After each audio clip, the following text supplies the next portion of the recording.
How's it going, everyone? You're watching Everything Weapons. Today we're going to be discussing Germany's new Cobra 600, a jet-powered interceptor drone that slings an Iris-T missile. So the Cobra 600 carries the missile hundreds of miles from its runway launch point, extending the reach of surface-to-air missile batteries. And of course, I'm reading from the Warzone, so all credit to them. So a novel kind of drone-based air defense system has been shown for the first time by German weapon manufacturer Diehl Defense. The Cobra 600, which has not previously been seen in public, combines a jet-powered drone platform with a missile rail armed with one of the company's IRIS-T missiles, or Iris-T missiles, a weapon already used in short-range air defense systems and air-to-air applications.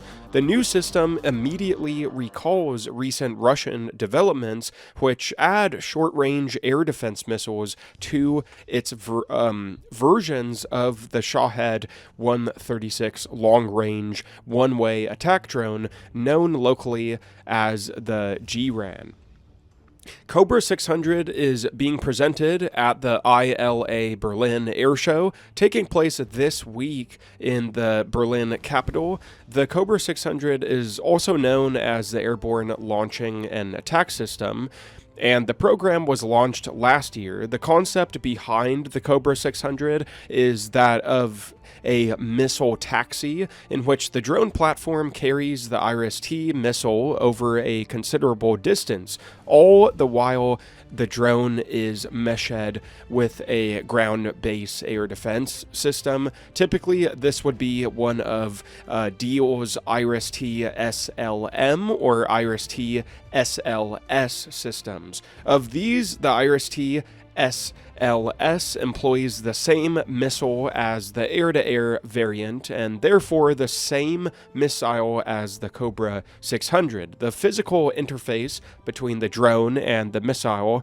is a standard pylon as used on the Eurofighter jet. As for the drone platform, that is provided by another German firm, the Polaris Flugzeuge aerospace startup. It has a similar kind of efficient Delta platform as the Shahed 136 with a modified flying wing-like design. On the wingtips are mounted end-plate vertical stabilizers. As displayed, the drone is powered by a pair of JetCat P1000 Pro micro-turbo jet engines, each of which provides a maximum thrust just shy of 250 pounds. However, the drone has intake ports for another 2 engines. It's not clear if these are only intended to be fitted if heavier payloads are being carried, but it's certainly a possibility. Concept artwork released by Polaris, as seen in this video, show a 4-engine configuration with the turbojets buried in the airframe and fed by much longer intakes, helping to shield them from detection. So Polaris has already built a variety of drones in the same configuration, and the company eventually aims to scale this up to produce a spaceplane. So, drawing on its design heritage, the Cobra 600 drone has retractable wheeled tricycle landing gear, meaning that it can be reused in some situations and scenarios, which is interesting. And the drone therefore takes off and lands from runways, although it is also able to operate from suitable shorter airstrips, such as stretches of highway. It's also intended to be cheap enough that commanders will also be willing to risk losing it in combat or after it runs out of fuel.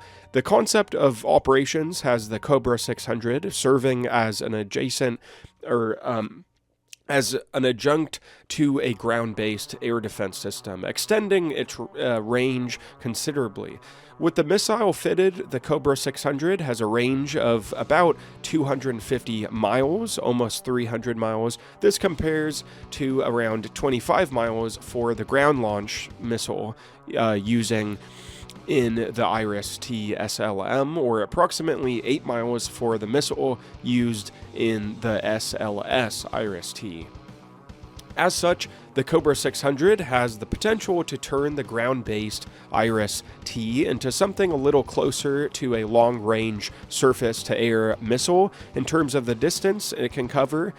On the other hand, the Cobra 600 offers the distinct advantage of being able to loiter in a given area, waiting for threats to emerge or to perform combat air patrols to screen certain sensors. But in its current form, the 600 Cobra has no onboard sensors to detect targets other than the imaging infrared seeker head that's integral to the standard IRIS-T missile. So in an operational situation, a target for it would be detected and identified by the ground-based air defense system to which it is tethered, connected via data link. The ground-based system would vector the drone to the appropriate location. Using its own seeker, the IRIS-T would lock onto the target and be commanded to launch by the operator of the ground-based system. Of course, this, the data link is not compromised by hostile interface or interference or due to line of sight limitations, although SATCOM capability like Starlink would help keep redundant control over the drone beyond line of sight. And at this point, the mode of engagement is not dissimilar to the ground-based IRIS-T SLS, which features a lock-on after launch, or LOL capability. And another conceivable option would be to add some kind of sensor, such as an infrared camera, to the Cobra 600 drone platform, meaning that a person in the loop could establish that the missile had locked onto the correct target. And the Cobra 600 has already completed its first flight tests with a dummy IRIS-T missile fitted. Currently, the development effort is mainly funded by the company, but there has also been investment from at least one interested nation. So, with the IRIS-T SLM or SLS combat proven in Ukraine, experiences from this conflict have almost certainly helped inform the development of the Cobra 600, and the war in Ukraine also provides an interesting parallel to the Cobra 600 in Russia's missile-armed adaptations of its Shahed and Garan drones, or GRAN. Don't know how to say it, sorry, but Russian developments have been seeing fielding of these drones carrying either a single R-60 air-to-air missile, a much older and less capable equivalent to the IRIS-T, or man-portable air defense systems like MANPADS. But according to Ukrainian accounts, as well as the rail-mounted missile on top, these drones are equipped with a camera and a radio frequency modem.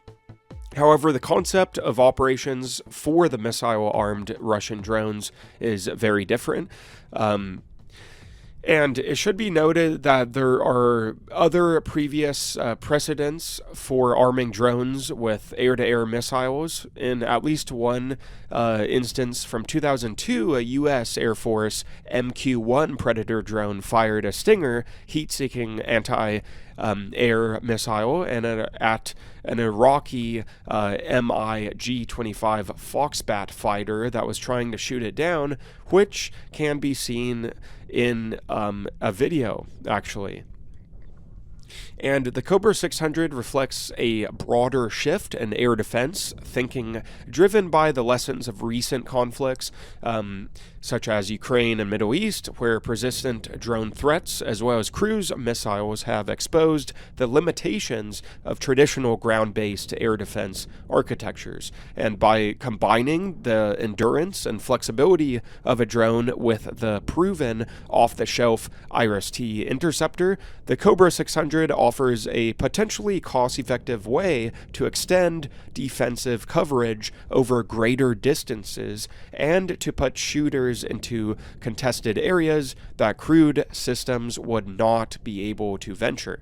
While some questions remain about how the Cobra 600 would be integrated with existing operational doctrine, the concept highlights the growing demand for innovative, layered, and even resilient air defenses as militaries seek to counter increasingly varied and numerous aerial threats. All credit to Thomas Nudik, the staff writer at The War Zone. Thank you very much for watching. Hopefully you enjoyed watching and learned something about Germany's Cobra 600, the jet-powered interceptor drone that now slings a Iris-T missile.